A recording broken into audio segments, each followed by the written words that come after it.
Now, the liver is going to allow that bile to flow, and the bile, with all of those different bile ducts, flows directly into the intestines. So if it flows directly in the intestines, we have to say to ourselves, what's the importance of this? Why does it matter if the bile from your liver is flowing into your intestines on a daily basis?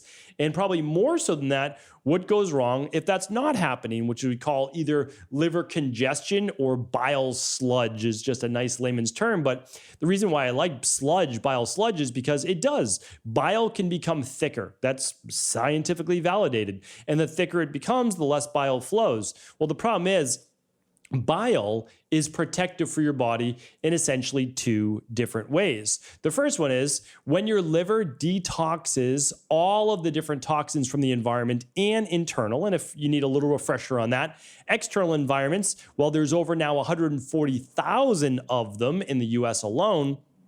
And they could be petrochemicals, they might be pesticides, herbicides, fungicides, they might be aluminum, mercury, lead, it could be mold, it could be all sorts of different toxins from the environment, all right? Like flame retardants on furniture. All of these different things are what we breathe in, most of them invisible, 50% of which, though, we know cause cancer. And they haven't even been studied when multiple of them are mixed together. So again, we live in a toxic soup of a world. What do? We simply try to support our health on a daily basis. We'll talk about how to help that 6 simple foods we're going to talk about in supporting the liver and getting that bile flowing, basically thinning out the bile. So the interesting thing is this, the bile, when the liver is breaking down all these toxins, again, the liver right here is filtering all the blood in your body without you ever thinking about it. Does that? It literally filters all the blood in your human body every 6 minutes. That's all that it takes. All the quarts of blood flow through the liver. The liver does its best to pass and grab as many of those toxins as possible through what's called phase 1 and phase 2 liver detox. I'm going to link up what a functional medicine detox is and a liver detox at 2244. So if you haven't heard about that, free course, free podcast, all sorts of more information. Okay, so the liver grabs onto those toxins and then it essentially mixes them in the bile, and the bile then moves into the intestines to be removed through your body as long as you're not constipated through normal bowel movements. But the bile also does a second thing.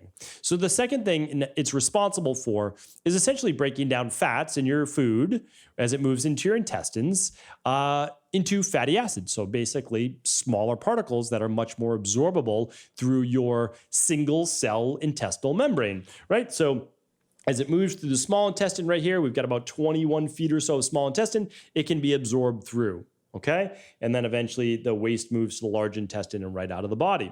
So what we want to do is we want to help ourselves improve overall digestion and remove toxins from the body. Now, every quarter, every 12 weeks, it is recommended to do a functional medicine detox. If you don't know what that is, you can find details at stephencabral.com/detox. I highly recommend looking into it.